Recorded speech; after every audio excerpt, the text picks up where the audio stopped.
Après une frasque plus exorbitante que les précédentes, et Dieu sait si parmi les précédentes il s'en trouvait d'un joli calibre, le jeune vicomte Guy de la Hurlotte fut invité par son père à contracter un engagement de 5 ans dans l'infanterie française.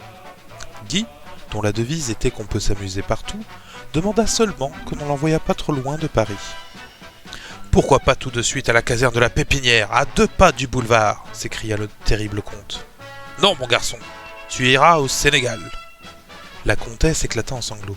« Le Sénégal ? Est-ce qu'on revient du Sénégal ? En Algérie alors ?» Finalement, après de nouveaux gémissements maternels, on tomba d'accord sur la petite garnison de Normandie, assez maussade et dénuée totalement de restaurants de nuit. L'entrée de Guy dans l'existence militaire répondit exactement à ses remarquables antécédents civils. Avec ses désinvoltures charmantes et cette aisance aristocratique qui lui enviait tous ses camarades, Guy, muni de sa feuille de route, pénétra chez l'officier chargé des écritures du régiment et qu'on appelle le gros major. « Bonjour mesdames, bonjour messieurs. Ah, pardon, il n'y a pas de dame et je le regrette. Le gros major, s'il vous plaît. »« C'est moi !» fit un grand vieux sec en veston d'aspect grincheux. « Comment ? C'est vous le gros major ?» reprit Guy au comble de l'étonnement. « Eh bien, il faut que vous me le disiez vous-même pour que je vous le croie. Vous n'êtes pas gros du tout. Et vous avez l'air si peu major. » Qu'on me parle du gros major, ce mot évoquait dans mon esprit une manière de futaille galonnée. J'arrive, et qu'est-ce que je trouve ? Une espèce d'échalas civil. L'officier, déjà fort désobligé par ce propos impertinent, bondit de rage et d'indignation lorsqu'il apprit qu'il était tenu par un simple engagé, un bleu. L'attitude du jeune vicomte reçut sa récompense immédiate sous forme de 8 jours de consigne. « Et puis, » ajouta l'officier, « je me charge de vous recommander à votre capitaine. »« Je m'en rapporte à vous, mon gros major, et vous en remercie à l'avance. On n'est jamais trop recommandé auprès de ses chefs. » De tels débuts promettaient. Ils tinrent. Tout de suite, Guy de la Hurlotte devint le coqueluche du régiment, où il apporta, à remplir ses devoirs militaires, tant de fantaisie et un tel parti pris d'imprévu que la discipline n'y trouva pas toujours son compte. Mais pouvait-on lui en vouloir, à cet endiablé vicomte, si charmant, si bon garçon, toujours le cœur et le long dresse sur la main ? Avec le peu d'argent qu'il recevait de sa famille et le grand crédit qu'il s'était procuré en ville, Guy menait au régiment une vie fastueuse de grand seigneur pour qui ne compte édit ni règlement. Pourtant, dans les premiers jours de son incorporation, le jeune vicomte écopa, comme on dit dans l'armée, 2 jours de salle de police.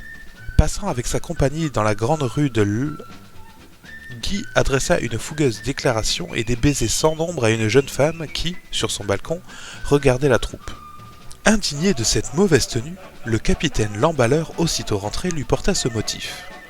A eu dans les rangs une attitude tumultueuse et gesticulatoire peu conforme au rôle de soldat de 2e classe. Vous pensez si Guy fit un sort à se libeller. Les mots tumultueux et gesticulatoires devinrent populaires au régiment et en ville, et le pauvre capitaine l'emballeur n'osa plus jamais punir Guy. Le colonel lui-même se sentait désarmé devant cette belle humeur, et, quand une plaisanterie du vicomte lui revenait aux oreilles, il se contentait de hausser les épaules avec indulgence en murmurant « Sacré la Hurlotte, va !» Je n'entreprendrai pas de raconter par le menu les aventures militaires de notre joyeux ami. Le plus gros format n'y suffirait pas. Je me contenterai, si vous voulez bien, de vous narrer l'épisode qui, selon moi, marque le point culminant de sa carrière fantaisiste. C'était un dimanche. Guy se retrouvait de garde. À 10h du soir, il prenait la faction au magasin situé à 200 ou 300 mètres du poste. Ce soir-là, il y avait grand remue-ménage aux environs du magasin. Des gens du voisinage donnaient au grand bal costumé où devait se rendre toute la brillante société de Quelques invités, Guy étant aussi répandu en ville que populaire au régiment, reconnurent dans l'humble factionnaire le brillant vicomte. Ce ne fut qu'un cri. « Eh bien, la Hurlotte, vous n'êtes pas des nôtres ce soir ?» J'en suis au désespoir, mais il m'est bien difficile de m'absenter en ce moment. On m'a confié la garde de cet édifice, et si on le dérobait en mon absence, je serais forcé de le rembourser à l'État. Ce que ferait une tête énorme à mon pauvre papa déjà si éprouvé. Vous ne pouvez pas vous faire remplacer ? Tiens, c'est une idée. En effet, c'est une mauvaise idée, il est vrai. Mais pour Guy, une mauvaise idée valait toujours mieux que pas d'idée du tout. Justement, un soldat passait, un petit blond, timide. « Veux-tu gagner 100 sous, Baudru ?» Ce n'est pas de refus. Mais en faisant quoi ? En prenant ma faction, jusqu'à minuit moins le quart. Tout d'abord, Baudru frémit devant cette incorrecte proposition. « Mesdames, 100 sous ?»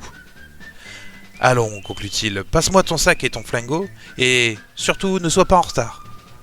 L'entrée de Guy fit sensation. Il avait trouvé dans le vestibule une superbe armure dans laquelle il s'était inséré, et il arrivait, casque en tête, lance au poing, caracolant comme dans les vieux tournois. Les ennemis se trouvaient représentés par quelques assiettes de petits fours et des tasses de thé qui jonchèrent bientôt le sol.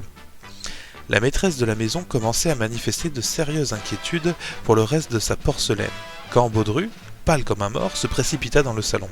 « Dépêche-toi de descendre en bas, la hurlotte! V'là la ronde d'officiers qui arrive! Tiens, prends ton fusil et ton sac !» Tout un monde de terreur tournoya sous le crâne de Guy. Les articles du code militaire flamboyèrent devant ses yeux en lettres livides. Conseil de guerre, abandon de son poste, mort. Tout cela en 3 secondes. Puis le sang-froid lui revint brusquement. Se débarrasser de cette armure, il ne fallait pas y songer. La ronde aurait 10 fois le temps d'arriver. Ma foi, tant pis. Je descends comme ça, je trouverai bien une explication. Il était temps. L'officier et son porte-falot n'étaient plus qu'à une 50aine de mètres de la guérite. Bravement, Guy se mit en posture, croisa sa lance, et d'une voix forte, un peu étouffée par le casque baissé, cria « Halte là, qui vive !» À cette brusque apparition, le soldat laissa choir son falot, et le brave capitaine l'emballeur, car c'était lui, ne put se défendre d'une vive émotion. Si les aïeux de la Hurlotte avaient pu revenir sur terre à 7 minutes, ils eussent été satisfaits de leur descendant, car Guy, bardé de fer, casque en tête, la lance en arrêt, avec vraiment grande allure. La lune éclairait cette scène. Pourtant, la surprise du capitaine prit fin. « Je parie que c'est encore vous, la Hurlotte !» Après beaucoup d'efforts, Guy était enfin parvenu à lever la visière de son casque. « Je vais vous dire, mon capitaine, comme il faisait un peu froid... Oui, mon garçon, allez toujours. Je sais bien que ce n'est pas le toupet qui vous manque, mais celle-là est décidément trop raide. Faites-moi le plaisir d'aller remettre cette ferblanterie où vous l'avez trouvée, et puis vous recevrez de mes nouvelles. » Guy termina sa faction en proie à une vive inquiétude, sentiment inaccoutumé chez lui. De son côté, le capitaine l'emballeur n'était pas moins inquiet de la façon dont il libellerait le motif de la punition de la Hurlotte, car ses collègues en étaient encore à le blaguer avec la fameuse attitude tumultueuse et gesticulatoire. Il rentra au poste, demanda le livre, se gratta la tête longuement et écrivit « 2 jours de consigne aux soldats de la Hurlotte, étant de garde à mis une tenue de fantaisie. »